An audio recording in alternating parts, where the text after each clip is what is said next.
A few words, yeah. Okay, Okay. welcome everybody to the ICTM Dialogues 2024. Because of the enormous enthusiasm and overwhelming support of the dialogues in 2021, the committee decided to host 4 dialogue sessions this year. Many of those who attended the first series said that the sessions inspired them to think about new and alternative ways of conducting research and praxis that include collaborating with heritage bearers in knowledge production. So we will continue with this discussion this year, but we will also look at other issues such as music and dance in times of environmental, socio-political, and economic crisis that concern all of us. Yeah. So we hope that these dialogues will initiate further discussion and raise issues that can be taken up at the next World Conference in New Zealand in 2025. So thank you again for all your support. And I pass the chair to Mayco. All right. Thanks, Soibeng, in Malaysia, and welcome everyone. I see that people are collecting from different parts of the world. We have Americas, the Africa, Asia, Europe represented. So yeah, welcome everyone, and thanks for tuning in. So this first session that we have for the dialogues is called Publish of Perish, Navigating the Academic Landscape, Alternative Approaches to Research and Publication in Higher Education Institutions. So a bit of a background regarding this session. So in this contemporary academic landscape that we're living in, the imperative to publish or perish is ever more pronounced, driven by demands to disseminate knowledge and meet institutional ranking requirements. This pressure is augmented by the evaluation of scholarly output through quantitative measures such as index scores, journal rankings, and citation metrics. While these metrics have proven valuable for certain fields, maybe science, many scholars question their compatibility with disciplines rooted in the performing arts and humanities. So this is the opening session for the ICTMD Dialogues for 2024, and we hope to provide a platform to deliberate on challenges that researchers face with disseminating through a discussion of alternative approaches to research and publication. Presenting an array of strategies that can be tailored to diverse contexts, the diverse speakers delve into evolving paradigms in higher education institutions, focusing on their impact in disciplines commonly situated within the realm of the performing arts. They invite participants to consider challenges that researchers face in the performing arts and humanities when it comes to meeting institutional ranking requirements and navigating pressures to publish. So some of the queries that we're looking at, for example, is how might some of the seasoned and early career researchers collaborate to develop approaches and recommendations for thriving in a publication-centric academic environment? Can Anglophone discourses and Western metrics be reconsidered through decolonization strategies? What steps can educators take to meet the demands of a publication-centric academic environment, as well as foster maybe an environment where diverse researchers can flourish creatively and intellectually? What are compelling examples of successful innovative trajectories? Yeah, such as living publications, podcasts, performances, collaborative and dialogic ethnographies, poems, multilingual presentations, and other platforms. So with that, we hope to at least initiate some dialogue on the subject, but also try to look at some concrete approaches that people are taking around the world as they navigate the current circumstances. So we begin with our first presentation for this afternoon here in Malaysia, but actually morning in North America or in Canada. And the first presentation is actually by our colleagues Marcia Ostashewski and Graham Marshall. So Graham grew up in Membertou, the First Nation. He speaks and sings in Mi'kmaq and is a founding member of the Sons of Membertou traditional drum group. As a Membertou First Nation Council member, he focuses on indigenous policy and governance and in community development. He also works with the Center for Sound Communities at Cape Breton University in research, publications, and presentations. Marcia is the founder of the Center for Sound Communities, an arts-led social innovation lab that supports community-engaged research.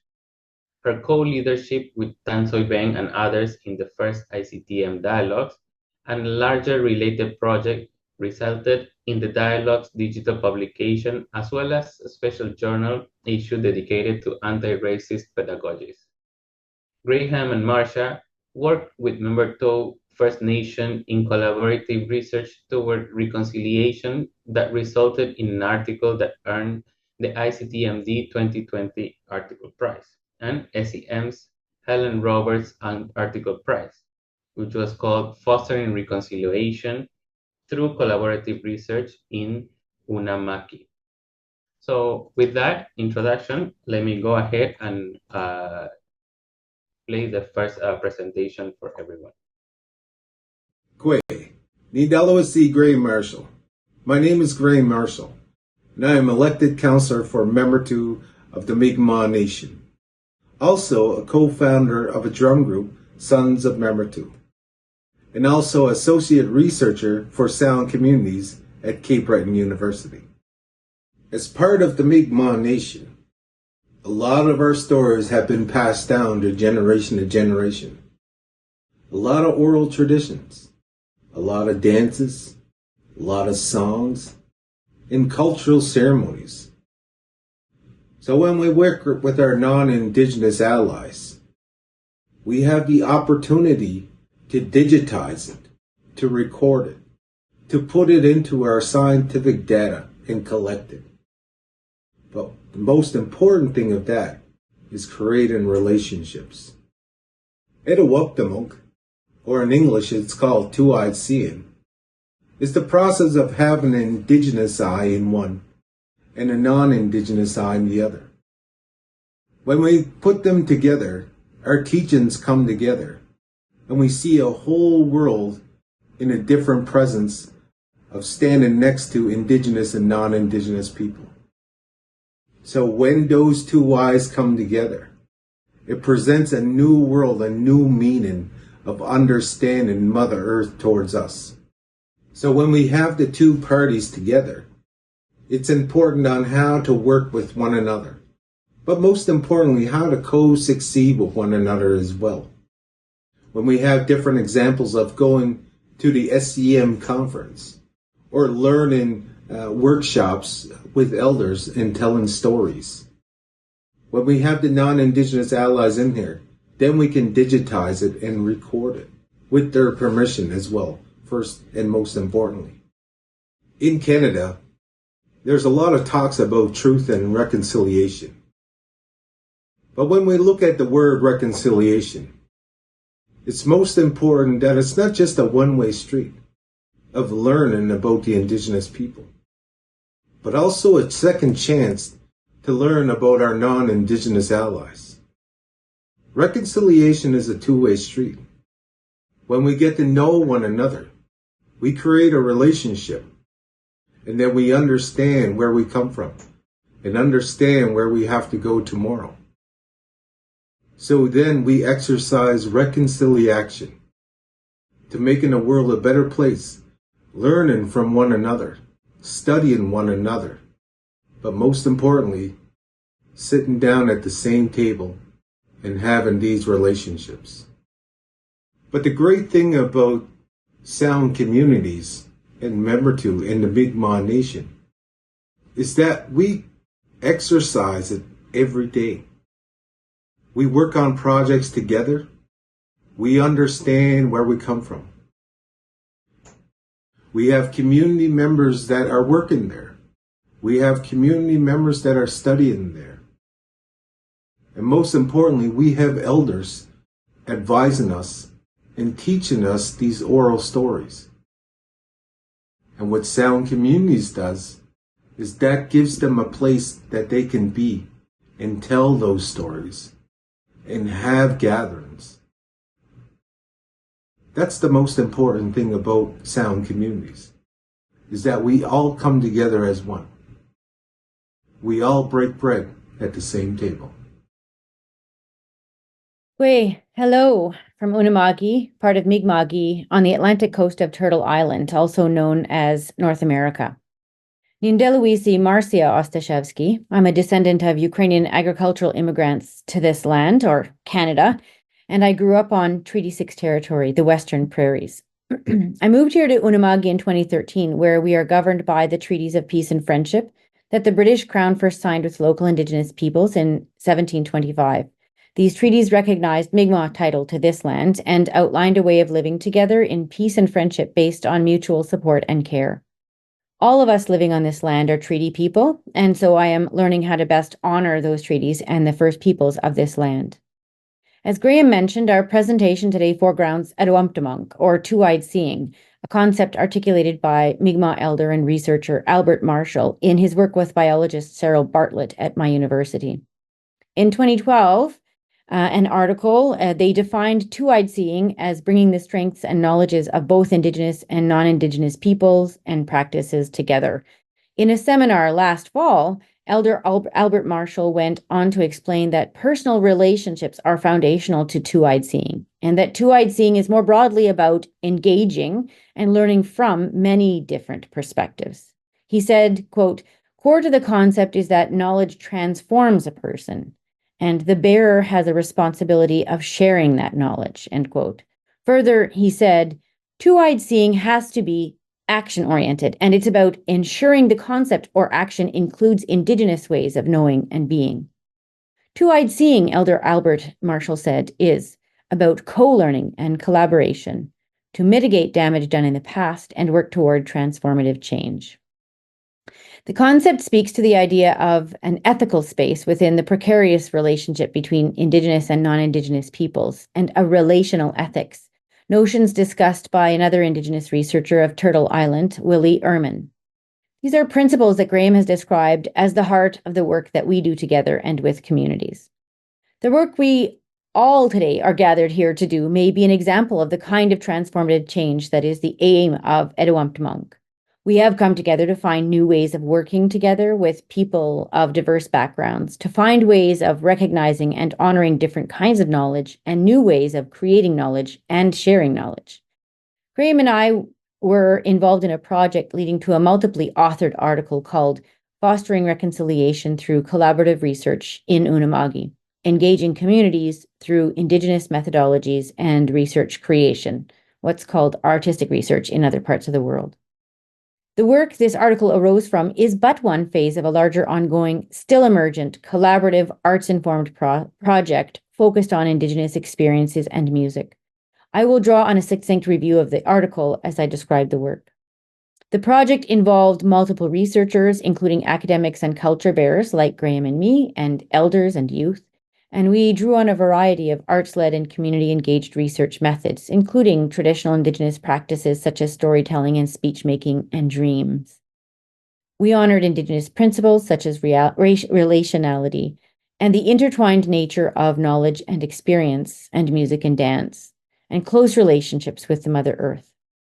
We also attended to Mi'kmaq ways and sovereignty in our safeguarding of knowledge, including decisions about with whom and when to share knowledge. Keeping in mind that our focus remained on the communities with, by, and for whom we carry out the research, we deliberately prioritize multimodal forms of dissemination, such as print and film and face-to-face workshops. We can understand this work as an example of two-eyed seeing in that it conceptualizes its findings using the methodological and epistemological frameworks of both academic ethnomusicology and Indigenous ways of knowing and being in the world through a sustained collaborative process of co-learning. This work is also designed to contribute to academic literature and also to foster reconciliation mitigating the damage done in the past and working towards transformation. To conclude my presentation, the abstract for this session references promotion and tenure processes. A wise friend of mine told me that change can only happen when those who have the power allow it to happen. It's important to keep in mind that whatever the policies may be at an institution, it's people, us, our peers and administrators, that make the decisions about how we relate to one another, how we interpret and apply policies in our decisions. In other words, the kinds of changes that we're hoping for in today's session require a sustained lived commitment of us and our colleagues to relational ethics, to collaboration, which is power sharing, to mutual support and care. Wilalin. Thank you. All right, and thanks for that to Graham and Marcia. So with that, we move from North America, we move now to South America, and I'd like to introduce now our next speaker for today, which is Christian Spencer from Chile. So he's here with us. So let me introduce, share the screen and introduce the speaker as well. So Christian Spencer Espinosa, he's from Santiago de Chile. He has a degree in sociology and a Bachelor of Music from the Pontificia Universidad Católica de Chile. He obtained his doctorate in music history and sciences at the Complutense University of Madrid and University Nova de Lisboa. His lines of research contemplate aspects of space, popular culture, and traditional Latin American music. He has published articles, CDs, dossiers, books, and chapters in different languages and countries. Last books are the Made in Latin America Studies in Popular Music series that he published in 2016 with Julio Mendívil, History, Tradition, and Performance of the Urban Cueca in Santiago de Chile between 1990 and 2010, which was published in 2017 and reissued in 2021, and Comunicación y Cultura Popular en América Latina, or Communication and Culture and Popular Culture in Latin America, New Perspectives in Times of Crisis. Okay, so he's testing me my translation abilities here. Anyways, he has taught at the Universidad de Chile and Universidad Católica, so Chile's university and Catholic University of Chile, UNAM, or University Ibero-American University, and the University of Guanajuato, and he has been visiting a professor in Brazil, Mexico, and the United States. Currently, he's full professor at the Center for Research in Arts and Humanities and Universidad Mayor, and the director of the Millennium's Nucleus on Sound and Musical Cultures. So with that, let's give a warm welcome to Christian Spencer with his presentation here titled Problems and Failures in Latin American Academic Research. Christian? Hello, Yeah. everybody. I guess you can hear me. Yes, Yes. good morning. Thank you. Well, thanks for being here. I'm going to talk about something that I call problems and failures in Latin American academic research. I think that Latin America faces serious problems in decolonizing research now, among which are those in the screen. Mayco, please, if you can put the next, thank you, in the screen, something that I call the failure of the university system. I'm not going to dwell on them because I think you know them very well in your countries and universities, but I just want to highlight that the main one is the overwhelming hegemony of Anglo or Eurocentric culture, and particularly the admiration that national public institutions have towards them. This reveals that the enlightened elite in Latin America has not changed in the last 100 years at least, and the battle to change these policies and, of course, change universities and methodologies is, in my opinion, lost. I think this panel is about precisely that, to think new ideas about that. So let me talk about the publication requirements. Please, Mayco, if you can put the next slide. Latin American universities are different from each other, of course, but there are some similarities between the public and private universities. As you know, private systems has been fiercely expanding, growing in our countries, and countries like Colombia, Chile, Peru, or Mexico are a good example of that. In each country, the requirements of publications are different, but in general, there's a growing trend towards the requirement for indexed publications in all countries in the region. In the case of private universities, they need to demonstrate that they are better or at least equal than public universities. So they usually have higher requirements. You can see the requirements in the next slide, please, Mike. So although the demands of publication are different in different countries, I believe these requirements are similar in different countries and can be extrapolated to other countries of the region. If you see this, it's quite difficult to publish that, to at the same time do some teaching and also, be advisor for different dissertations. So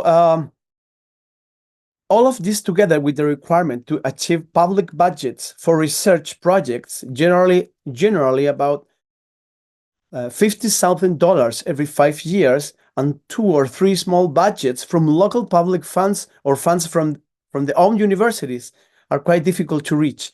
In smaller countries of the continent, such as Costa Rica, Ecuador, Guatemala, or Chile, these requirements become even greater due to the need to compete with the large producers of institutions and books that are Mexico, Brazil, and Argentina. Okay, so let me talk about specific examples of innovative approaches.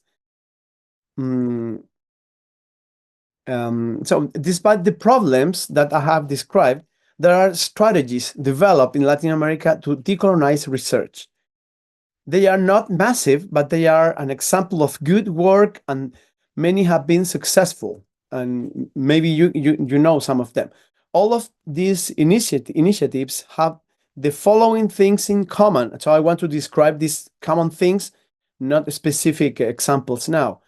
First of all, the integration of the community into the research. I think Marcia talked about that, which results in the application of native content or indigenous criteria, using Apadora's expression. This has been seen in music schools that integrate local traditional instruments, for instance, or languages.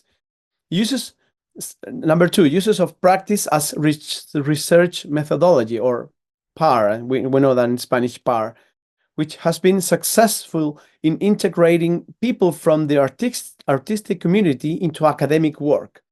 Third, assignment of copyright to talented musicians, which means sharing the benefits of publication, right? And fourth, collaboration in stages prior the research and performance. So the result of this work has been a gradual elimination of what the Mexican-Argentinian historian Mario Ruffer calls the enunciative tutelage, tutelaje enunciativo, or representation of the other in the academy. It doesn't mean we're eliminating that, but we can diminish the influence of these forms of representation. There are many examples that can be given. At the best known level, we have the work of Samuel Araújo in Maré, Rio de Janeiro. He's going to talk in one of these dialogues in October, I think, in Brazil, and of course, Catherine Walsh in Ecuador in the area of humanities and cultural studies at the University Andina of Simón Bolívar, specifically about decolonial pedagogy. Also, the work of Silvia Citro in Argentina on the dialectic anthropological type of performance of the body. Finally, the post and decolonial approach developed by different researchers at the Center for Research and Higher Studies in Social Anthropology in Mexico, called in Spanish CIESAS.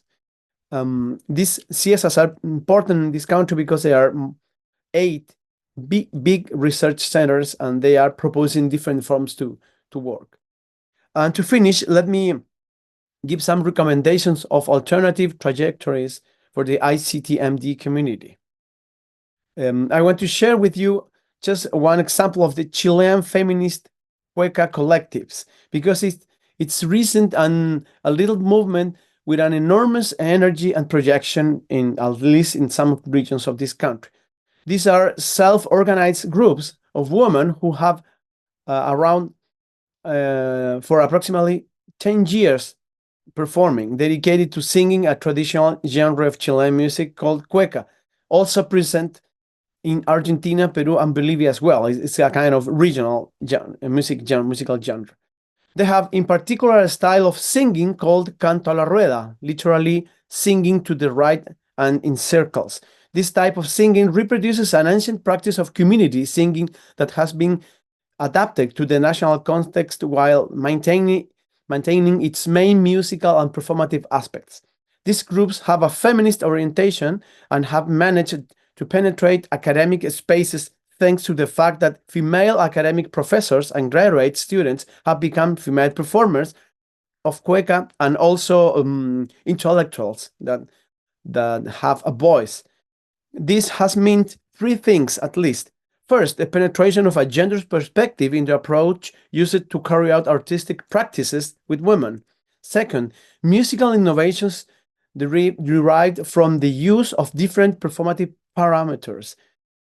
Three, renewal of forms of collaborative ethnography among female musicians and I would say female scholars. And four, the emergence of local self-managed organizations in various regions of the country that carried out the entire artistic and academic chain. Allocation of funds, organization of activities, performance, artistic criticism, and publications in academic journals. Outstanding singers with practice research are Paulina Martinez, Bernardita Valle, Antonieta Contreras, and Carola Lopez. Some of them live in different parts of the world.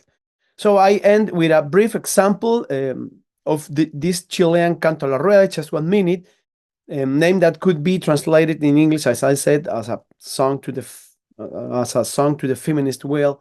Singing to the will is a performative strategy using Chilean cueca to sing quatrains and seguidillas twice in parallel thirds. It also a terrain of fraternity and safe space to share for women. In the following video, many of those who sing and play are also academic from universities. Let me finish with this, and thank you very much.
Thank you very much. All right.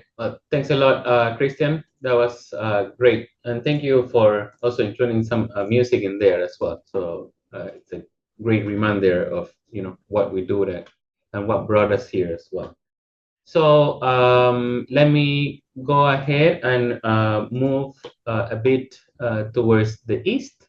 And we're going to go to Nigeria. And the next presentation is by Emaeyak Sylvanus. Let me share the screen here. So Emaeyak Sylvanus teaches at the Department of Music in the University of Nigeria in Nsukka, where he combines research, theory, and practice in relation to Nigeria's creative and cultural industries. He has a PhD in music from City University of London in the UK. His research outputs challenge and contribute to debates within a range of music and music-related discourses in the arts, humanities, and social sciences. As a guest lecturer, he has spoken at different local and global academic fora, including the Department of Music at the University of Memphis in the US and the Toronto Film and Media Colloquium at the University of Toronto in Canada. He is the associate editor of the Journal of the Musical Arts in Africa, and he has published also extensively. So with that, let's go ahead and give a warm welcome to Sylvanus. And yeah, please take it away. Yeah, thank you so much, Michael. Lovely introduction, and great to hear from the previous speakers.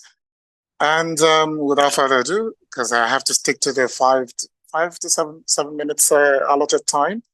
So my presentation is titled "Approaching the Yellow Book." Okay, so the Yellow Book is the official document here at the University of Nigeria for assessing and promoting its staff. Okay, and I've got a copy here just to show you. See it here? It's yellow. So I think they call it yellow because everything is printed in yellow. So what are the current requirements? Next slide, please. The current requirements and specific innovations that we have towards promotion. So the university has got stipulated forms of academic output and productivity. And so it's heavy on publications, and there is, of course, creative works. And there are classes and categorization of publications. So let me talk about the classification of publications, because it ties nicely to the subject of decolonialism, or decolonial, this deco fanfare around publishing or perishing. The University of Nigeria really places a lot of emphasis and really scores candidates high when their research outputs appear in what is called the globally indexed journals. We call it here impact factor journals. And that simply means that researchers in the homeland have to find a way to be published in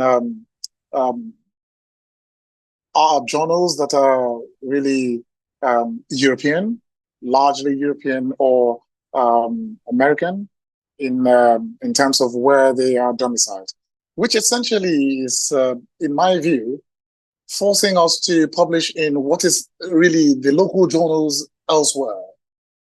Now, that has had a very significant negative impact on the local journals back in Nigeria, because no one really is keen to publish in the local journals anymore. And as the associate editor of the Journal of the Musical Arts in Africa, which is one of those indexed journals, I see firsthand the number of text or research essays that have been submitted to the journal on a yearly basis. And that for me is quite, while it is good that people want to have their works, out there for visibility purposes, locally, these publications are not even accessible because they have paywalls at the end of the day. So there's a negative impact there. And so the university has decided that it will stick with that. In fact, there's a current review underway where I think they're talking about increasing the number of publications in the so-called indexed journals, which is making life really, really challenging for some of my colleagues back here.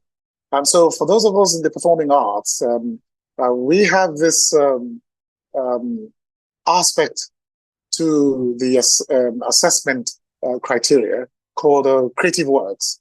so that in addition to publications, we would be assessed by our creative works. And these creative works would include large-scale works like operas, on to small-scale works like simple piano pieces, and so on and so forth.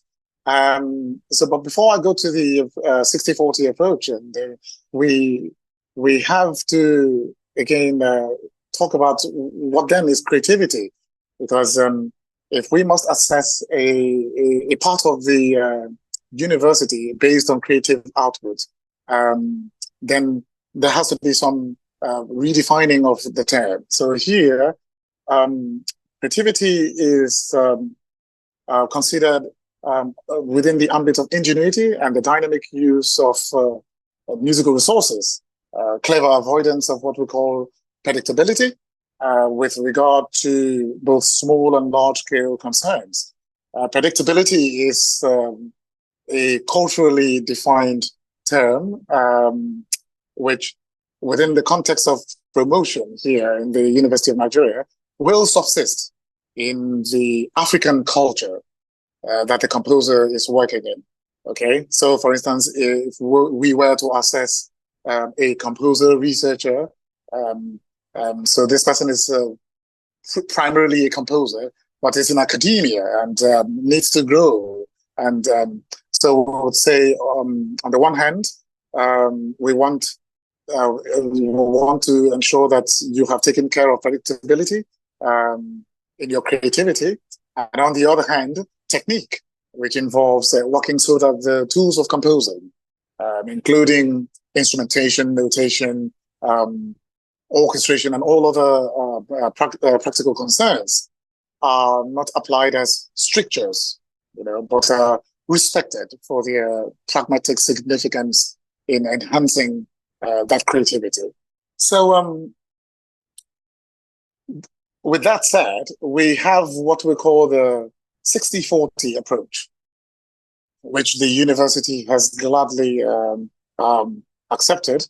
So rather than demand 100% in terms of publications from a composer researcher, we now want 60% for publications and 40% for creative works. So yeah, this is just one way we are trying to decolonize, because like the previous speaker has pointed out, there is still this unspoken notion that the academia in Africa is constantly looking to the West, for as the gold standard for many things. So in terms of publishing, the publishers in Europe, them, Taylor and Francis, Elsevier, there's Palgrave, Macmillan, and considered the class A, and that has done negatively, has affected negatively the capacity for local content and the local machineries of academic output. And we're hoping that bit by bit we will turn the corner so that we can at least assess the locals here by what we might call largely local parameters to encourage the academic growth. This is not to say that we want to discourage those who wish to, publish in the so-called international journals or outlets. No, as a way to decolonize, or at least rebalance the power, we're taking these steps basically, and we have some recommendations that we're considering here. Some of them to help those who are not in research per se. So if for instance someone has spent his lifetime in the music industries and has come into academia. All that work that they've done in the industry should count for something. And I know it's done in America, for instance, and we're hoping that that will work here. So I'll leave it here for now, and we'll talk more during the Q&A. Thank you very much, everyone. All right. Thank you, Sylvanus. That was great with very specific examples and approaches. Yeah. So thanks for sharing that. And then we'll save the notes for the discussion later on. All right. So now we continue to move eastwards, and we're going to India. And the next presentation is by Urmimala Sarkar. Let me share the screen here. So Urmimala is a social anthropologist and a dancer choreographer who is also a professor teaching dance studies and ethnographic documentation of performance at the School of the Arts and Aesthetics in Jawaharlal Nehru University in India. Her research focuses on dance and identity, the politics of performance, gender, and in dance and performance as research. And I'm just gonna do a bit of publicity here. She's recently published her book titled Mapping Critical Dance Studies in India, which I strongly recommend to everyone. I'll put the link on the chat. I've already ordered the copy for the library, so I'm waiting for it to arrive so we can delve into it. So the presentation today by Urmimala is titled Who Dreams to Publish and for Whom? And with that, yeah, let's give a warm welcome to Urmimala, and the floor is yours. Thank you, Mayco. Thank you for that generous introduction. I am excited, and thank you for including me in this group. So if you will please go to the fourth slide directly. If that's possible, the fourth, yes. So this I'm keeping on while I talk about the thing. This is one of the examples of what people go through usually, and it's not a different story from different parts of the world. Every one of us are going through these anxieties of publishing, and it's nothing different in our part of the world. So I look at publication as a survival process in academia, and we may resist till we are blue in the face, but ultimately we bow down to the rules laid down usually in the Euro-American academic spaces. Theoretically oriented university systems in India shy away from the challenges involved in assessing or marking or publishing, dancing about things that are embodied practices. So embodied practices is different, and actually studying embodied practices, researching embodied practices are two different realms. Most universities prefer to have a dance practice department where practitioners teach dance techniques, whereas the academic departments would concentrate on academic research. So there becomes the first difficulty in having a conversation between praxis and research, and therefore a whole ongoing oppression on the embodied practices. The thing that happens is that we have been publishing for quite long, and we have been reading and academically reading on anthropology, folklore and ethnography, the writings, and on dance analysis and dance philosophy. And with a lot of emphasis on Indian aesthetics, phenomenology, and then the basic, most important thing has remained as the historical studies and dance reconstruction. So, though still not configuring in the Euro-American university space as citable research in most cases, these writings have changed the way dance studies is taught in India. still unaware of the main Indian publications and authors, and also excellent vernacular publications, there continues to be a dark spot in the availability of meaningful contributions from the non-Western world in anything but dance history. Hence, Western academia still seems to continue to hold the rights to speak for themselves and the rest of the world. And recognition for critical dance writing goes largely to South Asian authors employed in Western university spaces and publishing through corporate publishing giants. Such neo-colonizing trends need to be taken up as an urgent focus if we need to attend to the trendy calls of decolonization within the subject. Alarm bells, you need to be rung loud in the academia, especially in the spaces of higher studies. This is proven by the fact that though a large number of Indian students travel to the Euro-American universities today for their doctoral research, there seems to be an unwritten rule for them being restricted or ghettoized to South Asian topics only. Over the years, we, the ones colonized, have remained ghettoized in our research topics and in our publication systems. Could you go to the next slide, please? Yeah, thank you. So here I actually speak, I am also to blame. I am complying to the system.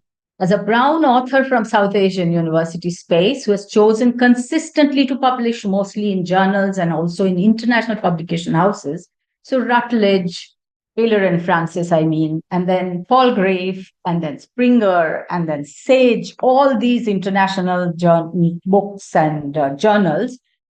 And I actually am forced, I almost even now feel uncertain about going with an Indian press. And this is the case for most of the Indian academics. They are very spectacularly capable, but they don't write in vernacular language because vernacular has no market. Only English writing can be read. Only English writing from only Euro-American spaces can be read, are available for reading. So what I'm trying to say here, I guess, is that colonialism is ongoing. Euro-American nations continue to benefit from extraction. We say that we must respect knowledge banks and writings, languages not just symbolically, but through modes of unlearning hegemonic assertions. But in reality, there are things that are constantly lacking. So, importance in intersectionality and inclusivity actually needs to be highlighted and foregrounded for questions that can question corporate hold on publication guidelines, peer review, and award processes in world organizations. Positionality means personal information, and it is important and needs to be included in our scholarly work and elsewhere. Role of mentorship, vernacular citations, through academic hand-holding processes are required. Can we go to the next slide?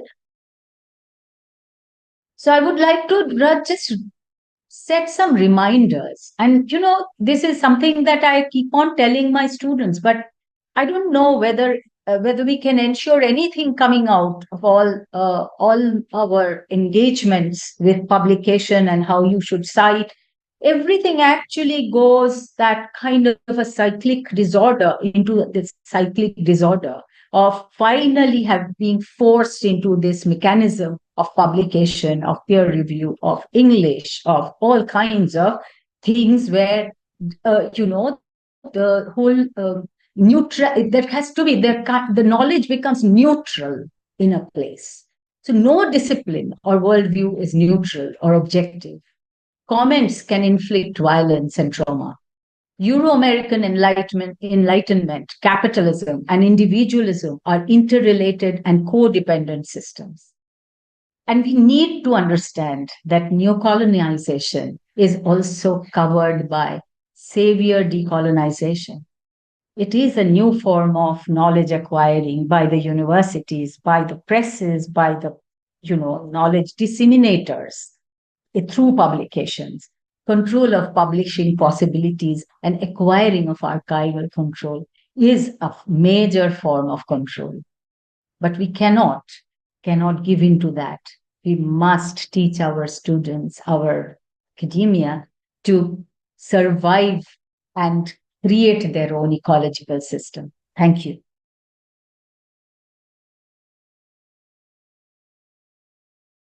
All right. Thanks a lot,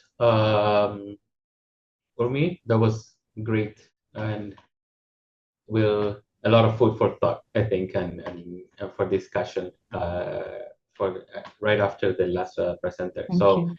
thanks again. And yeah, with that, let's move on to the last presentation, which is by Arwin Tan. Let me go ahead and share this screen here.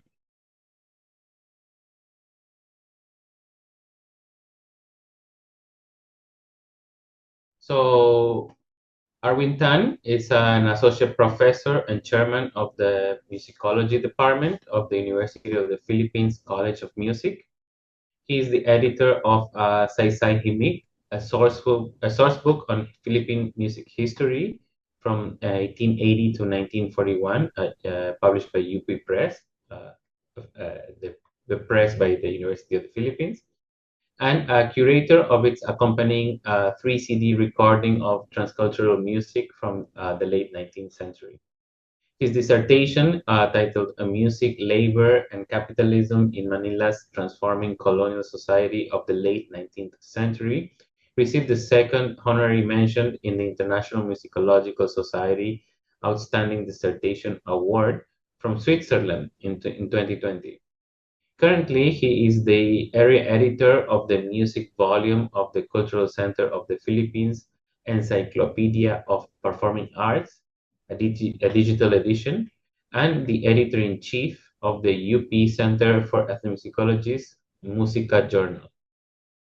He is the conductor of a 4-time Ani Ang Dangal Awardee, Novo Concertante Manila, and currently ranked 3rd among the top 1,000 mixed choirs of the world by Intercultural German. So clearly a performer as well as a academician that publishes quite often, also working in a journal. So a lot of insights to share with us today. So with that, let's give a warm welcome to Arwin Tan, all the way in the Philippines. Thank you. Thank you, Michael, for that wonderful introduction. And I will proceed to talking about a specific example of published or perished in the Philippine setting. The title of my short presentation is Alternative Approaches to Research and Publication in the University of the Philippines College of Music. We have been talking about the colonization and we being subjected to the hegemonic power of institutions that are Eurocentric, American-centric, and I give a specific example of the University of the Philippines because our university has done a lot of innovations in the past decades, and so far many of our experimentations have been applied also by the different universities in the Philippines, and this includes the tenureship guidelines and rules. So if we may proceed to the next slide. Here is the publication requirements for tenureship in the UP College of Music. According to the Article D of Chapter 5.3.2 of the UP Faculty Manual, dated 2003, it says that the minimum qualifications for tenure shall be the following. Units may impose, units meaning different colleges, like College of Architecture, Fine Arts, and Sciences. Units may impose stricter standards. Number 1, at least a master's or equivalent degree or a professional degree. That's mandatory. Number 2, satisfactory or better teaching performance. And number 3, this is relevant to us. Sole or lead authorship of a refereed journal article, local or international, or academic publication by a recognized academic publisher or literary publisher in the case of literary work. Or in the field of visual arts, creative work that was exhibited and juried, or a similar requirement in music and other performing arts. We have been discussing about public publishing in academic journals that are Scopus indexed or indexed in high impact indices all over the world. And our previous speakers have mentioned important names of publishing companies. But I would like to reiterate that in the UP College of Music, so long as an applicant or as a faculty in the tenure track submits a publication, it does not matter whether it's in a Scopus Index journal or high impact journals. So long as the article has been peer reviewed, but blind peer reviewed, and also there's a talk about decolonization. I think UP has practiced strong decolonizing effort in allowing for publications that are in Filipino. So so long as all of these publications or articles are peer reviewed. So it shows that we already are trying to veer away from the Eurocentric tradition and giving high importance to international publishing companies. However, since the University of the Philippines is a research university, we still recognize also publications from all of these high impact publishing companies. And so what the university does is whenever a faculty member publishes in any of these publishing companies like Routledge, Palgrave, and many others, they provide awards, and this encouragement also entices the faculty members to keep on publishing. So may we go to the next slide, please? So in the College of Music, we have more than 50% of our faculty members who are in the performing tradition. So whether it's Western music or indigenous music. The requirement of publishing in a journal or in a publishing company is quite difficult for faculty members who are centered on performance. So as an alternative approach, the UP system allows for alternative creative work. And these are letter A could be authorship. And authorship could mean composition. So and for a composition, it has to be one at least full-length work of 30 minutes or more. And then if it's only extended work, which we define as 7 minutes or longer, and it should be at least 2, something like that. No? So for choreography, similar to the length of minutes in creative work in composition, as well as integrated works. And for performance, what is important is they should faculty members who are applying for tenure should provide at least one solo recital, which is peer reviewed or juried, and if he or she is a soloist in a bigger performance, then it has to be more than just one performance. And for artistic direction, it could be for one major production, one major festival or event, or it could be recording productions. For recording productions, then it has to be more than one. And then lastly, we have restaging of a major work, which is like a repetition of a previously done work. It has to be full length. So what's important here is that the university allows for alternative ways to uh, see the creativity and the productivity of a specific faculty member before they can be tenured. So these are alternatives to publication. And but what is also important is that all of these alternatives should be juried. So what we mean by jury is that some highly respected scholar who normally would do reviews makes a critique of the performance, which is on the third slide. So if we can go to the third slide, right there. In the College of Music, we also keep a pool of critics or reviewers. And so if I may read, the evaluators have an extensive background in both the academic and performance fields, endowing them with the capacity to produce an objective as well as authoritative evaluation of creative and artistic output.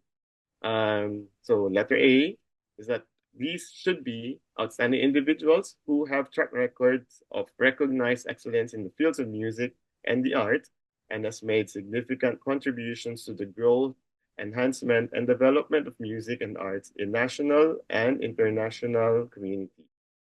So in the university, we have several professor emeriti as well as national artists who are in our midst. Or if there's none from that pool, we go to the second level, which are the senior tenured UP faculty with doctoral degrees in music, arts, and related fields. So the major requirement for this is that they should be under an associate professor rank or above.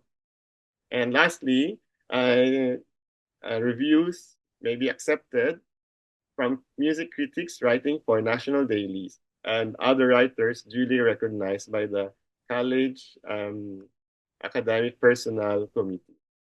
And so I think this finishes the 7-minute requirement for me. So thank you very much.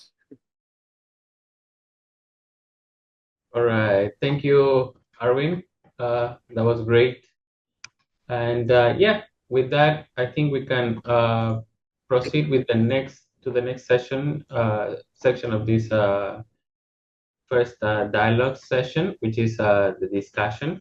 So now I invite all the speakers to come and then maybe share some thoughts and insights regarding also the presentations by other speakers. So I think, well, one of the things that at least I'm taking from this from the discussion is a useful, I think, reminder from Christian regarding practice, for example, as research methodology, which is, I guess, a way of also validating many of the activities and things we do, which in a way, Arwin actually has.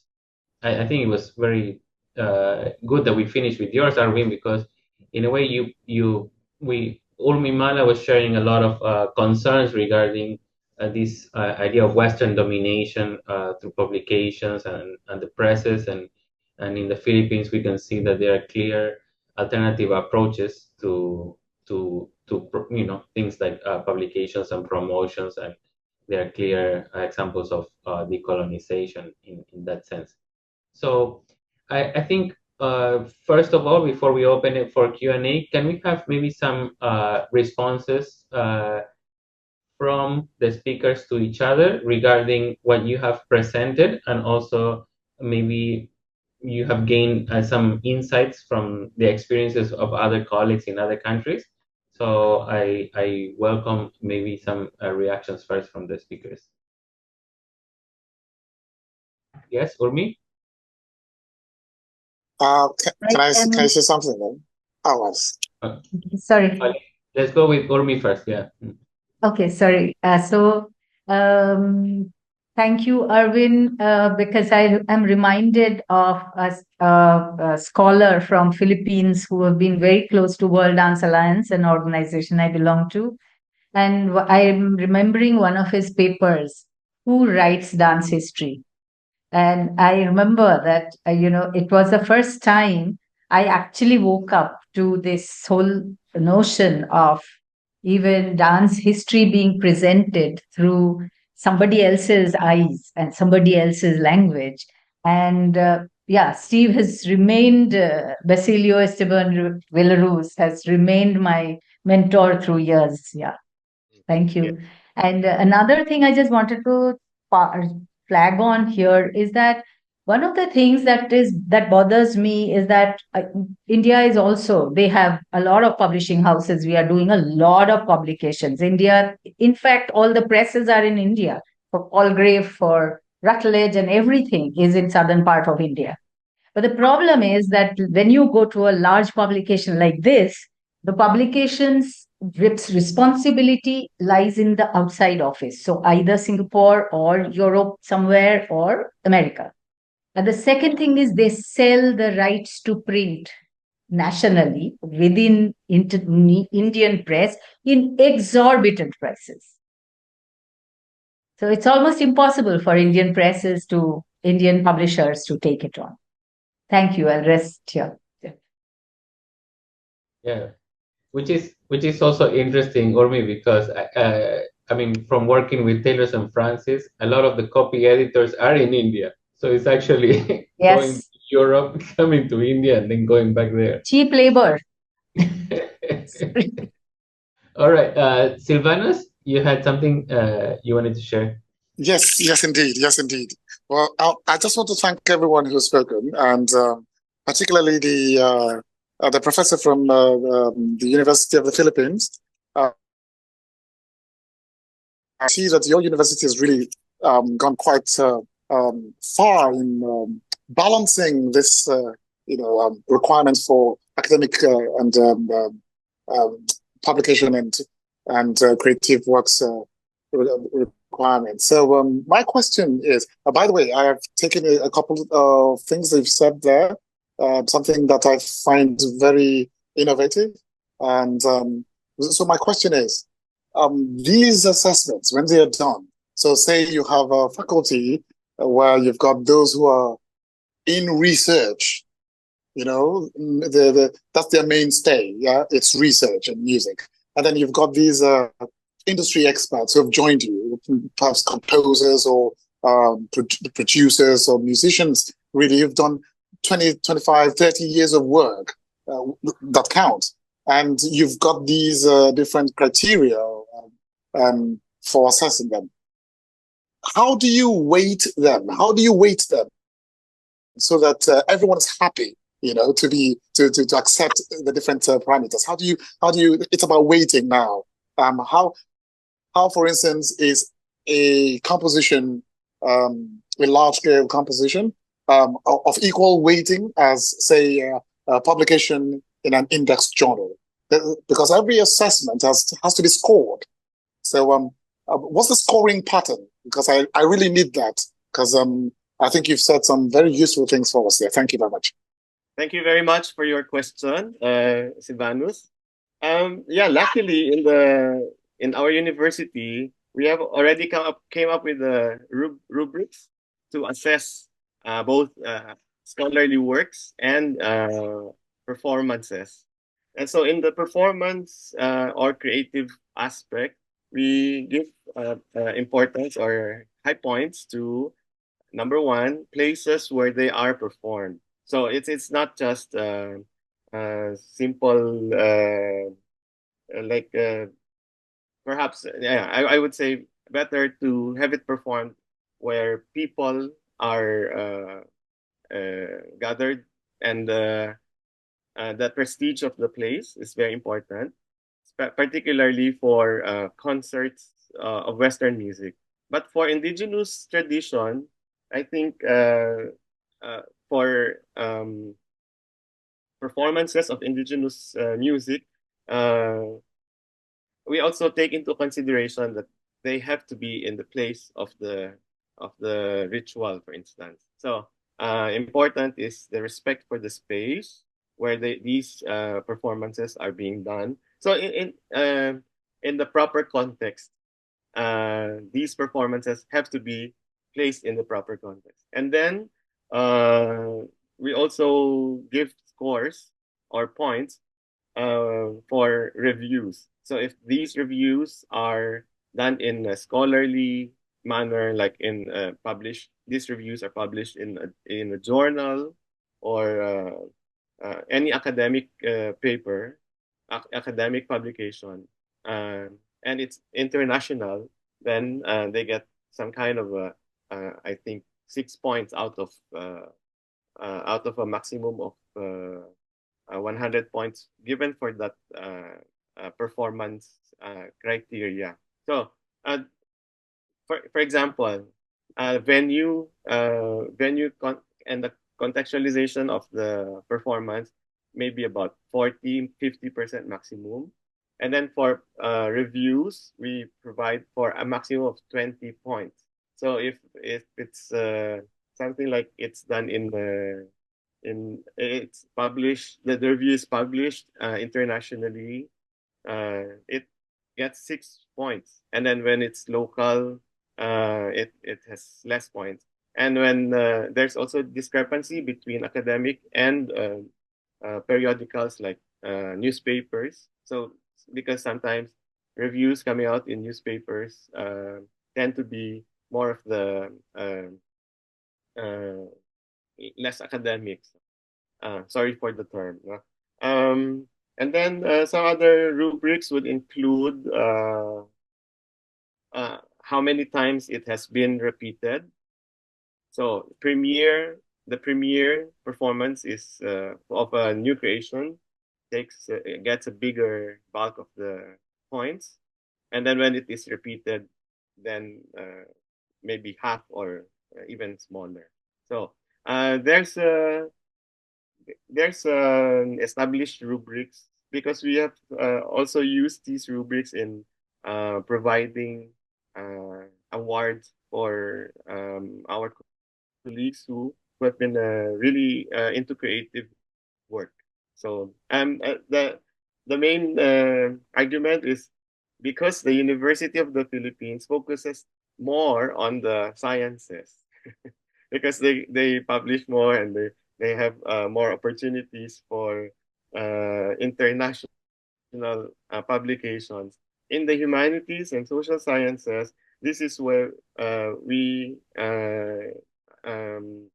have started with these innovations, and these innovations have proven to be accepted by our peers. And as you were asking whether everybody is happy, I'm not so sure about everybody being happy, but it makes the performers and those who are in the creative arts at least feel that they are contributing to the research orientation of the university, and I think this is quite important, and it is being followed by many other universities in the Philippines. So thank you very much. I hope I answered your question. Oh, indeed you did. Indeed you did. Thank you. Yeah, this is the quantifying the qualitative or translating what we do to the scientists in a way. Yeah. How about Christian in South America? Are these alternative forms of outputs considered by institutions, or how do you navigate things like performances or alternative approaches that like the things that you've mentioned. Yeah, thank you. Can you hear me, right? Yes. Yeah. Well, it's quite difficult. I've been hearing you very carefully, and sorry to be more pessimistic. I think everything is related to the penetration of neoliberalism in the West, as Urmimala says.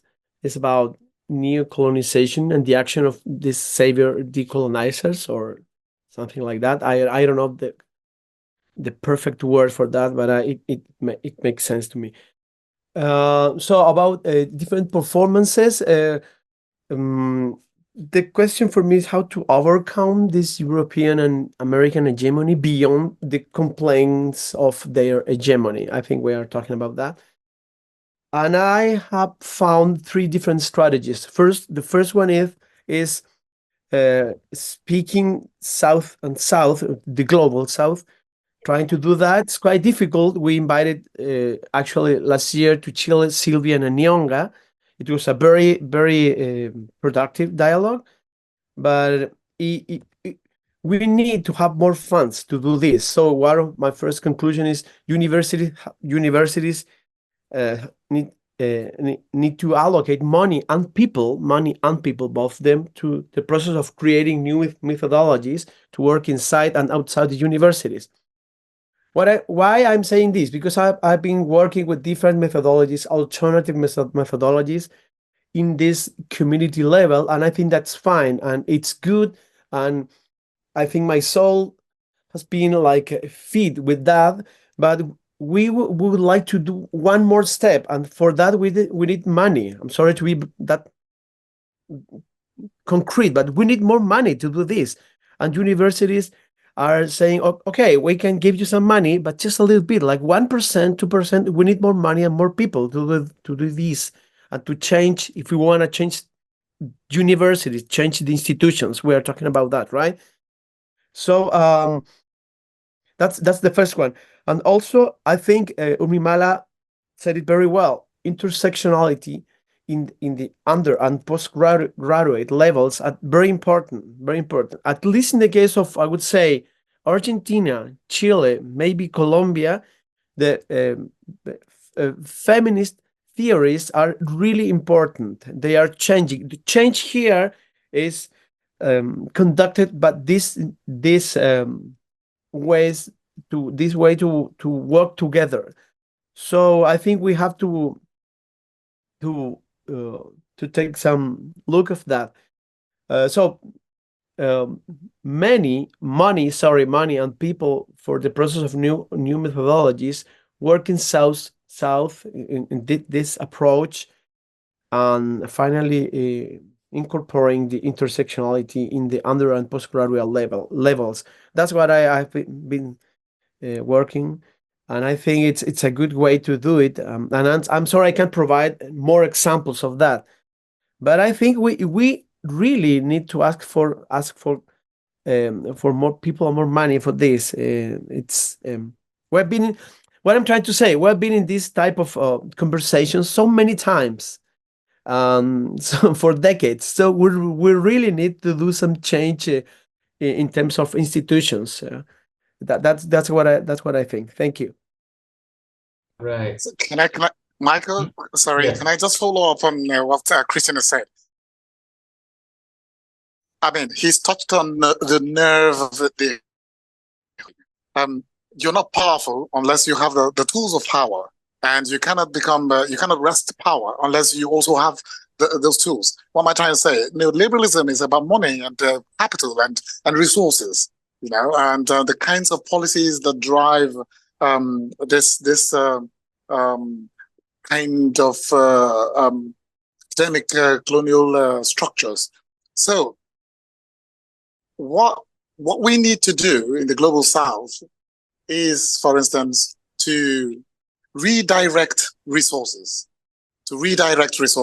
For instance, if we try to get more journals from this part of the world to be indexed, because getting them indexed is a huge challenge, because the parameters for getting them indexed are set by the West.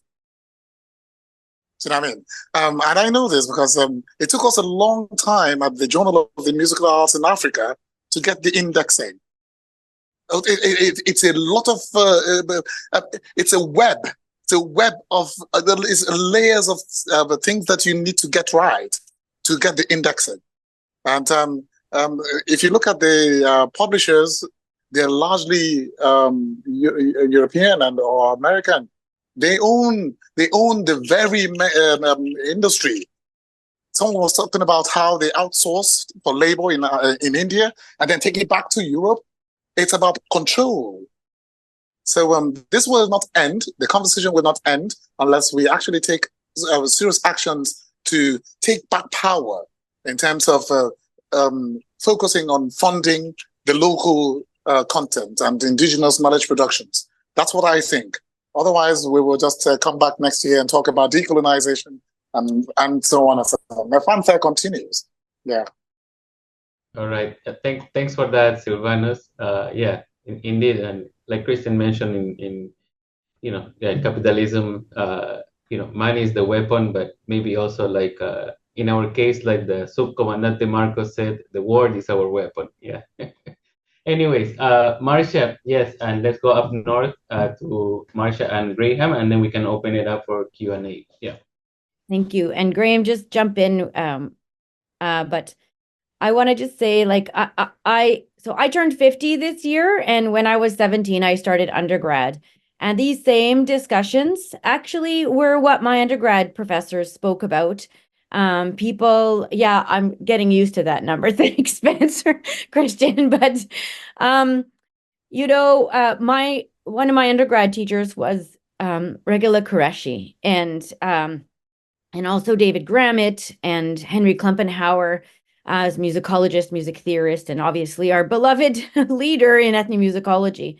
And they all were, the people who were doing this work then at the University of Alberta, challenging the systems where it was like, well, if you cross this part of the building, you go into where the music studies people are, and that side of the building is where the music, the piano players and the vocal coaches and the violinists, right? That's the kind of divide, right? I mean, I'm drawing pieces of what everyone has spoken about today, really. But that divide, I think, is it's part of this idea of the practical, the praxis, or the studies people. I think Urmi was talking about that, right? And I do think, just as what Sylvanus was saying, I do think this is going to have to happen. These conversations are going to have to happen for decades yet. Institutional change does not happen quickly. Institutions are there to make sure the change doesn't happen. It's about protecting the way things are. And it's deeply frustrating, right? I can't imagine what it is. I mean, I hear what my Indigenous colleagues who are in the institutions say. I can hear what Graham tells me, how he guides me, how the elders and knowledge holders within his community, the different things that they are saying about what we must do. I'm just going to put, I have a few more things to say briefly, but I'm going to put into the chat a link to an article it's a very short 5-page, basically instructions for change with respect to music by a renowned Indigenous scholar, Stilo scholar Dylan Robinson, about, people are saying, how do we make change? We want to make change. And these kinds of publications are key, right? I mean, everything I do in my institution, from course proposals to certificate proposals to grant requests and everything, makes reference to this. I'm getting tired of, like, have we read this yet? Right? But I also want to just say, I come back to this, and again, someone said this, change will only happen when those who are in power, who have the power, whose hands are on the tools you're talking about, they decide they will allow it to happen. Now, those people, right? So it's about how we apply these policies. My institution has a great many flexibilities in the mechanisms of what counts for tenure and promotion. Ultimately, it is the people around the table when my tenure and promotion file is being evaluated in my department, and then by my dean, and then by the Senate committee, and then the VP makes a decision, right?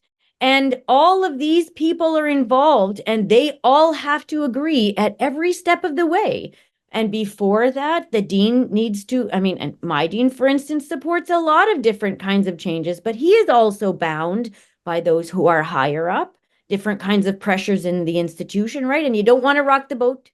You have to do this in a nice way, because that's also part of what academia is, right?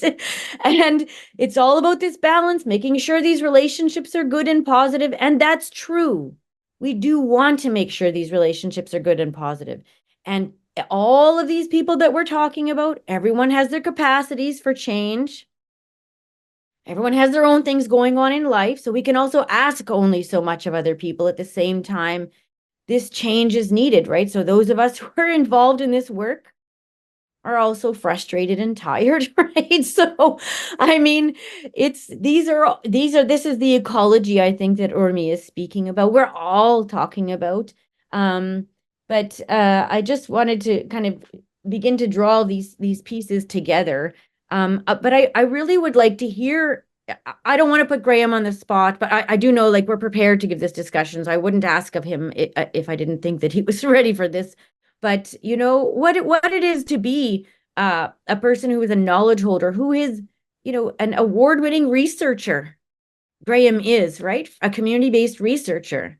An award-winning researcher. Those article prizes specifically said this Indigenous knowledge, being part of this article, being recognized internationally, is part of international ethnomusicologists said this is a paradigm change for our entire field.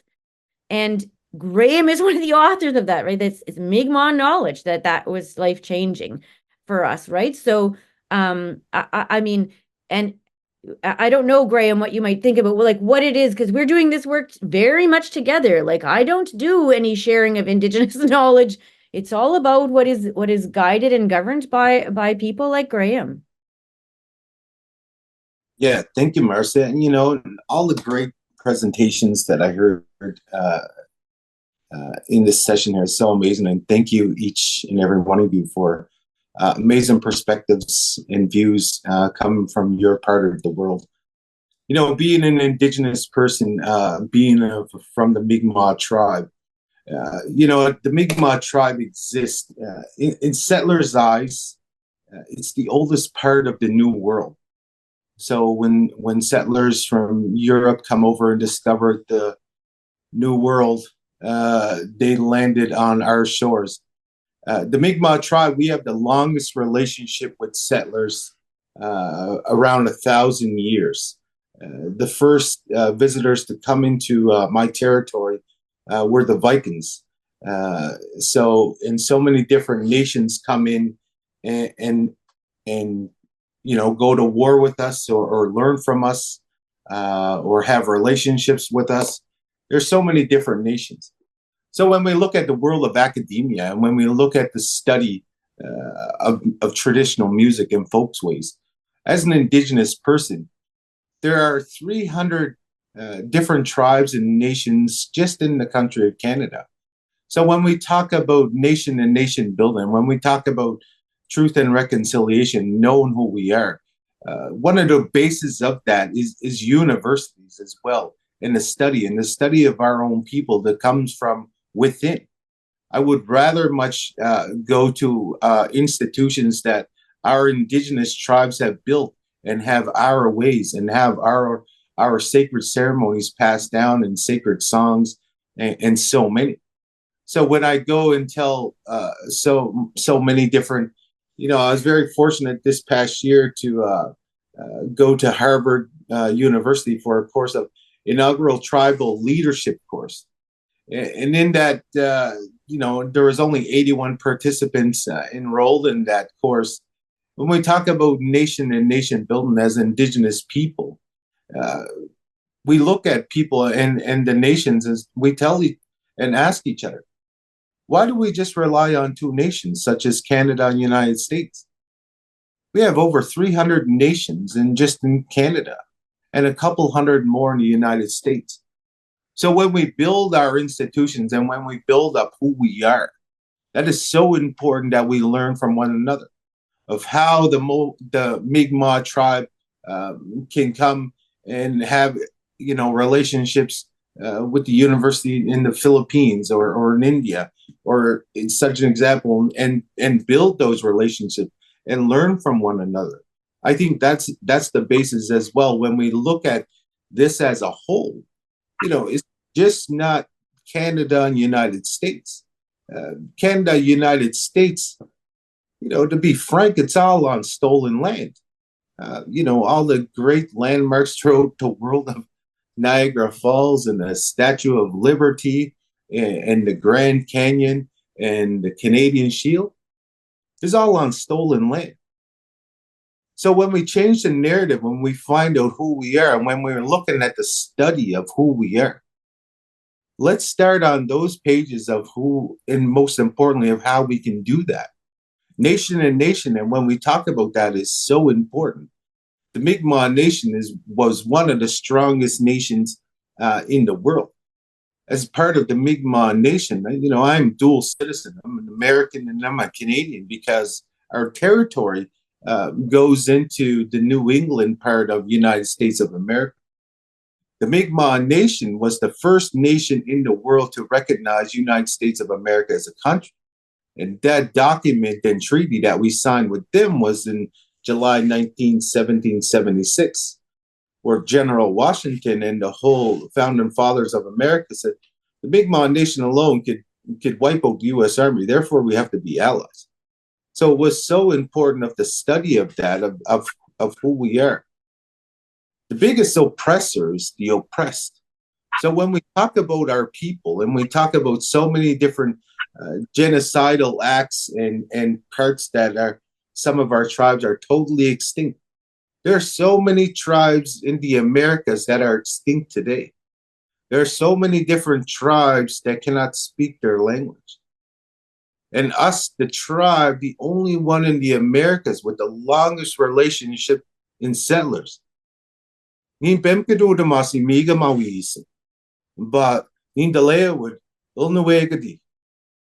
I still speak my own language, and I'm still here, and I practice in my cultural and ceremonies. That is something of a miracle. As Mi'kmaq tribes, each and every person of Mi'kmaq descent is a walking miracle of how we survived the trials and tribulations and genocidal acts that happened. They were almost successful in making us extinct, but we still stayed and survived. So when we look at the study of ourselves and when we find out nation to nation building and reaching out to the world and reaching out to the different institutions to create those relationships, truth and reconciliation is is a two-way street of how to help one another, how to get to know one another. When those ships first arrived 1,000 years ago, they had different intentions on how to take over, and the doctrine of discovery, and so many different horrible and horrific acts that has happened. When we talk about truth and reconciliation today, let's create that, have a new meeting of one another, new meeting of nations, and how we come with each other with respect and helping one another and studying one another. Institutions like this, and when we find out the projects like this is how we can help so much in the study of one another. I am an elected official as well as a counselor for Membertou First Nation. And we are one of the top Indigenous communities in the country of Canada. But that didn't happen overnight. We had to survive. We had to make sure that we've done it for ourselves. When we talk about the narrative, that's how what we're changing here. We're changing the narrative. It's always the study of Indian people here and how these tribes affected these tribes and what these tribes was hunting over here. We have to change the narrative when we take it into an Indigenous perspective. And when we talk about two-eyed seeing, is that nobody has seen our story from our eyes. So when we talk about projects like this, I'm really applauding and honored and thank each and every one of you of the studies and findings and the reports that you have written. It's so important work, and so honored to be in each and every one of your presence. When we talk about these new pages of truth and reconciliation, we are all walking miracles of who we are, and we have to honor our ancestors of why we're here today on walking on Mother Earth. So, great relationships with Dr. Marcia Ostashewski proves that, of how that we practice truth and reconciliation every day. We are putting reconciliation into documents today with awards that we are going, and Walalio, Msinogama. Thank you all so much. Right. Thanks a lot, Graham, for those very powerful words, and for sharing. Indeed, I think this is a good platform to initiate those dialogues. All right. So with that, let me actually move on to the Q&A session. I have some questions here in the chat, and the first one is coming from Edward. So Edward, you want to go ahead and ask your question? Hi, everyone. Can you hear me well? My laptop has been acting funny. Very inspiring talks, especially to someone like me, who's an early career researcher. Well, I am to finish my PhD hopefully soon, but I'm from the music field, and I'm wondering if what will be your thoughts on the fact that we notice that the written word seems to be dominating a lot of the publishing field. And I was really fascinated by by Dr. Tan's example as well, that one of the ways to prove your validity as a researcher is your creative output. And I think that's fascinating. But I'm wondering if we need to reconsider how we can integrate the digital sources that we have now, how we can facilitate music through different various means. Because at the end of the day, music speaks not the word, it speaks its own language, same as dance. That would be my very global question, sorry. Okay, can I have direct responses from the speakers? May I respond? Yes, Arwin? Yes, thank you, Edward, for your observation and comment. Regarding creative work, actually, there's still quite a challenge to how do you say it, to convince those who are focused on the written word, whether it should be equal with creative work. But in our recent meetings in the college executive board, there's been also a move to start recognizing creative work as an alternative to a dissertation in a PhD program, and this has gotten a lot of violent reaction because it's really honestly speaking, it's not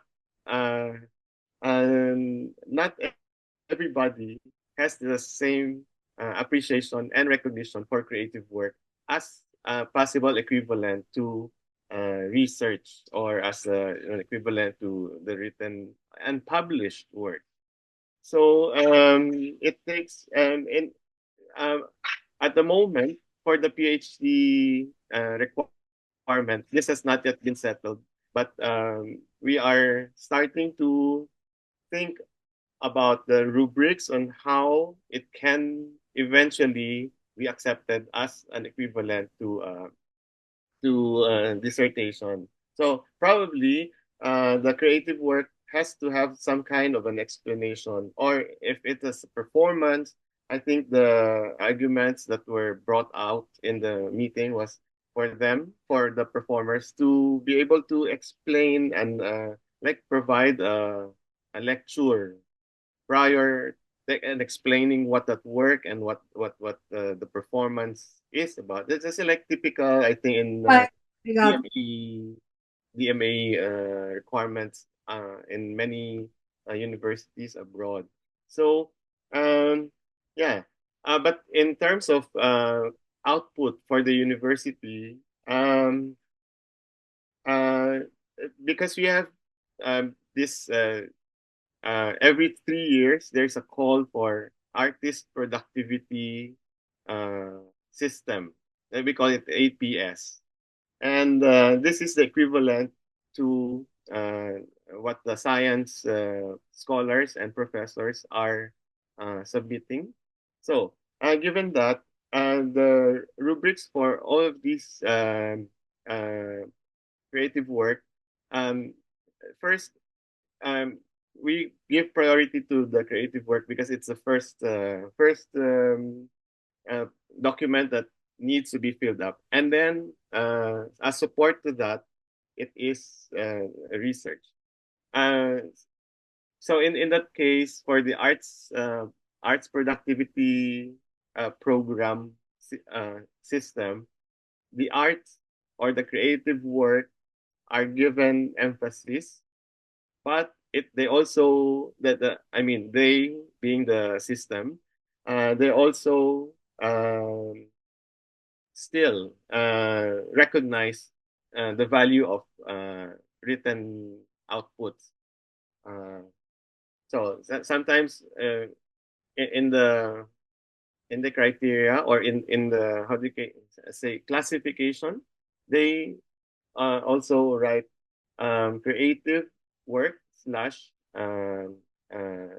research. So in that way, I think creative work is already slowly being recognized as a possible equivalent to research output. And yeah, sorry, yes, I think Marcia. Yeah, and that's a great longer discussion. I'll give a really short practical couple of examples, right? So in my university, where we have these policies where it looks like on paper these things should be recognized, right? I've sat on research committees where people are deciding who gets this or that award internally. And it's like, well, like literally people in the sciences say, well, I just don't understand this research creation, so I can't evaluate it, so it doesn't get the score, right? So part of this is about holding each other to account. If we're in department meetings where there are decisions about tenure or awards, we ourselves can speak up and try to explain. In the end, the other people need to be receptive. And that's going to be part of the challenge. So we should make sure when there are opportunities to write letters to support and to speak to the importance of different kinds of works, I would say we need to do that. But we also need to hold our colleagues to account. Right? Like people say they want to do the decolonization thing. Well, when decisions are being made behind closed doors, then we need to make sure that we're holding those people's feet to the fire while also doing the explanation work. That is extra work on our parts, though, recognizing that there's an exhaustion level, right? But I've been on national grant review committees. Who gets what? The scientists will say, well, we really just don't understand what that is, right? So it just goes over there. This is part of the process. This is part of why it's going to take so long to change.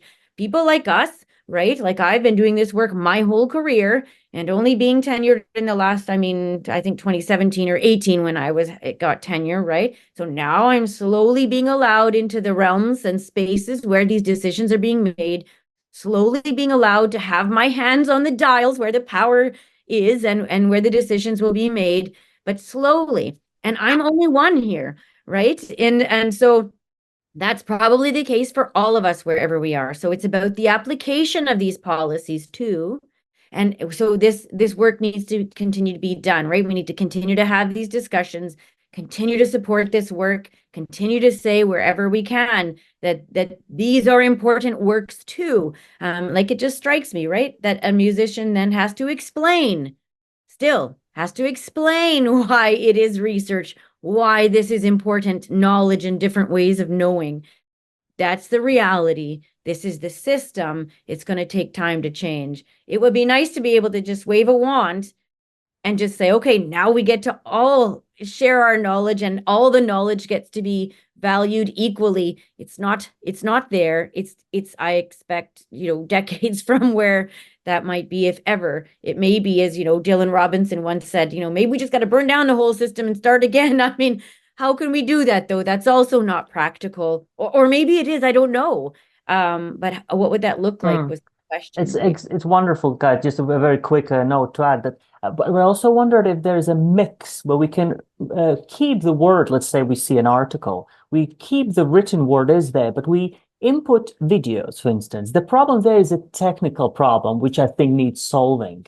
In digital world, we have digital e-journals now happening. How do we input these knowledges? For instance, you say something in a few words, and then the music itself continues, or dance. You continue again. It might be a mixture of both. I'm not saying just music, just to add that. Thank you both. Yeah, and I think lots of people certainly are doing that. Okay, thanks. Is Sarah still there? Or I think, all right, she has to, I think she has a practice session right now. But anyways, thanks, Edward. I think it's a very valid question, because I think we also have to realize that it's one thing to do explore alternative types of outputs and participatory action research and alternative methodologies as an established scholar, but it's much more challenging when you're working on your PhD or an early career researcher, where you have to make a strong presence in the field. So I definitely hear you, Edwardson. Thanks for sharing that. So we have the comment or question here from Sarah Wise, and it's regarding rankings and evaluation of publications in different academic journals. As Urmi suggested, we participate in those hierarchies by publishing in global North-based journals, which means that we are supporting these hierarchies in a way. So one way around this is for researchers and authors who are not in precarious situations in their own universities, who are full professors, for instance, to start to publish in only non-Scopus or other system-ranked journals, to especially work with local journals. So, and I've actually shared the link to Musica journal. Yeah, the Arwin is editor-in-chief for that journal in the Philippines, and they also publish in English. So there we have an example. You might be getting a wave of submissions after this, Arwin. But yeah. Hopefully, yeah. So anyways, how do people want to respond to this? I think Urmi want to say something? Or no? Okay. Any responses to publications, beyond, let's say, Western journals or Scopus ranked journals? Hi. So, if I may, just very quickly, yes. Yes.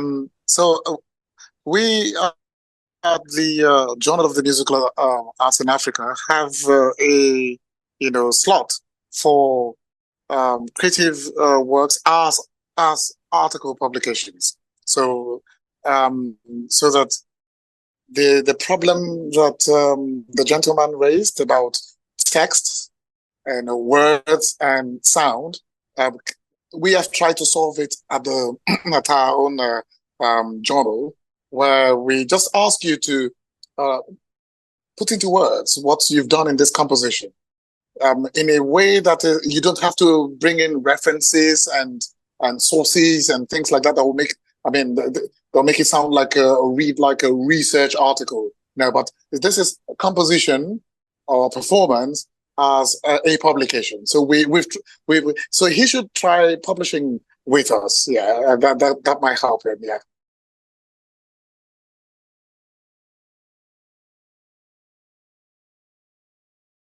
Sorry, and I think I remember also reading some publications by African scholars in Musica Journal, which was quite interesting, because then you get to do some, look at different perspectives on the same topic, but looking at case studies from different continents as well. But yeah, we have a question from Svanivor.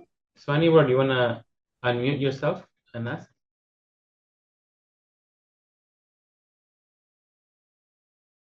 You're muted. Yes, I would like to start with really warmest regards to all of you and many thanks to Soybenk and Mayco and his inspiring, distinguished presenters and also discussants. And I think this is a very ICTM-ish session, so to say, because it really has a global scope, and I highly appreciate that. And it's also intellectually provoking, and I think I learned very much a lot to do today. So I thank you for that. Also for providing some ways out from these obviously troubled circumstances. I would like to share with you actually one example also of another journal in addition to Musica. Slovenia is just a very small country of 2 millions, and I would say that it was rather subject to colonial policies than the colonial power. We don't have any kind of this kind of history. It's a journal called Musicological Annual, and this is a Slovenian multilingual peer-reviewed journal. So it is not the top journal in our disciplines, but I decided just to take a challenge and to see whether we can make actually our domestic journal, being relevant for our disciplines. And according to my experiences, so we should do the following. We should take care of the indexing, so to make this journal internationally relevant and thus attractive also to various authors. Then I think also I turned down some offers when we had, for example, some study group symposia, and then these are very attractive topics and I was offered by other well-established journals to have it, but I said no. I would rather try to take this challenge with this journal and to see whether in my own environment maybe I can make a difference with this. And finally, so several study groups, symposia, articles so developed from the symposia actually were published in this journal. So I think it also gives it some kind of relevance. The newest example is, for example, the recent study group symposia that we had in Colombo, in Sri Lanka in December. So the study group on music and minorities plus indigenous music and dance. We got the editors, Christian Posca, so it's also with us. And so it will be published there. So I think this is a good option. And what is nice about this? This journal also has the online version, which is like free of charge, the Creative Commons. So it means that it is available basically to anybody, regardless of the paying abilities in particular countries. And the other point I wanted to make just briefly, yes, in applied ethnomusicology, we were thinking about these alternatives to writings for quite some time. And Jeff Todd-Titan and several of us actually try to point out that also the projects really that make difference in the community's lives that we are working on actually should also get recognition, not necessarily in the written form. Sorry if I was too long. This is what I wanted to add. Thank you once again, everybody. All right, thanks a lot, Svanibor. And yes, please go ahead and Sylvanus and Svanibor, you can put the link to your journals in the chat. I think people are asking for those. That way they can access them. And maybe we can close. We have a pretty good question from Samuel Araujo. Maybe if do you want to ask this question, Samuel, and then we can wrap up with this query. Yeah, Samuel, yeah.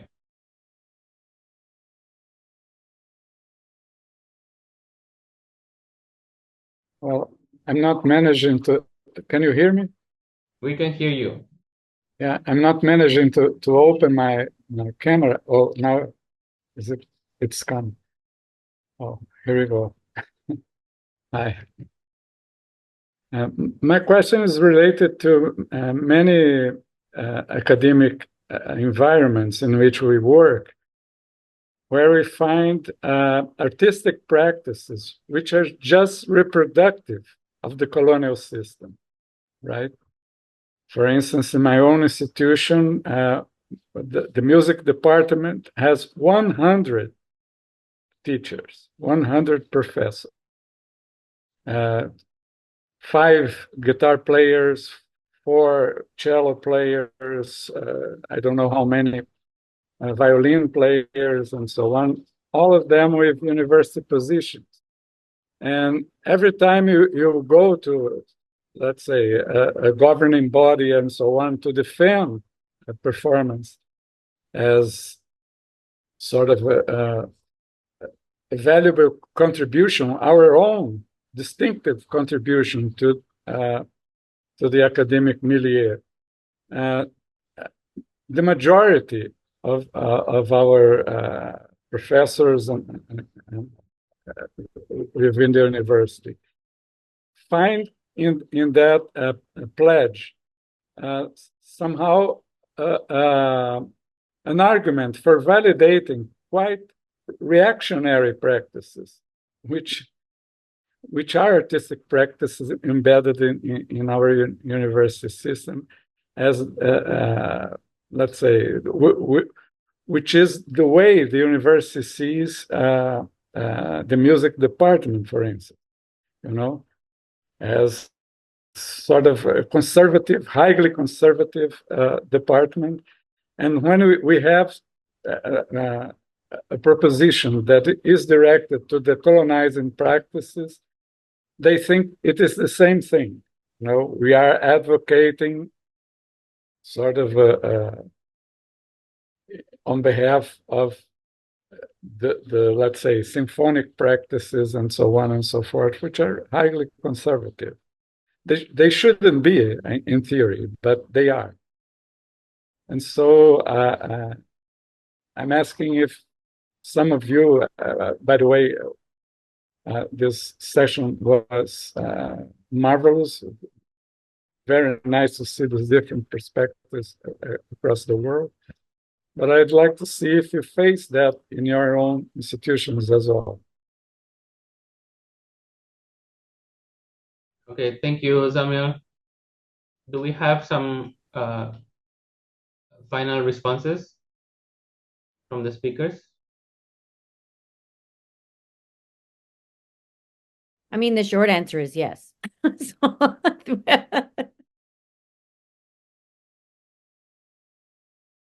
Yes, Arwin. Can you unmute yourself? Sorry. Oh, sorry. Yeah, I remember that I was told by the more senior professors in our college when I was trying to design like a validation examination for young students, like grade school students who are enrolled in performing arts like piano playing, violin, etc., etc.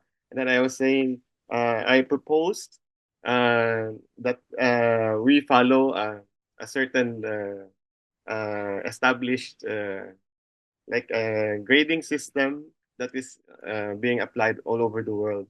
And then I remember that these senior professors in the university told me in front of the body that you must not try to gauge what you want to accomplish in the kids or in the playing of the children according to other standards. Know what you want. Know what you want your students to play, and etc. And make your own gauge whether for that level they already have achieved some kind of technical abilities that may say that they have attained a certain level of expertise. So, given that, I think what was being told to me and being taught to me was that we must be able to respect our own music making. So whether it's Western oriented or indigenous or locally oriented, it's, I think, the recognition of what the value of our own practices are. And although there are established ways of gauging or measuring what is academically excellent elsewhere, we can devise our own. We can design our own. And I think if we can start thinking that way, maybe with as we grow older and as we become the more senior faculty members and those who will later on decide, I think we are in the right direction. So probably maybe in 20 years, we will no longer be talking too hard on decolonization processes, because if we just change our mindset a little bit and start to believe in the value of our own uh, evaluation or measurement, I think that that could be a good way to start reaching our goal. So thank you very much. All right. Well, thanks a lot, Arwin. And I think on that note, that's probably a good way to wrap up this session. So thanks, everyone. It has been extremely stimulating, at least for me. I could keep going for hours, but I know it's getting late in Southeast Asia, and it's already daytime in South America. So yeah, there are other duties that await us. So thank you very much for participating. And yeah, as Sui Beng mentioned, the next dialogues session is happening next month, April 20th, and it is on ecofeminism, ecomusicology, and environmental degradation in Nigerian urban and local spaces. So you can go to the website of the ICTMD to get the link and sign up, and then join the discussions. So I can also put it here in the chat for everyone. So thanks again. Have a good evening and a good morning to everyone. And yeah, see you soon online or Thank you. face-to-face. Thank you Yeah. very much. Thank you. Bye-bye. Thanks, everyone. Bye. Bye. Bye. Bye-bye.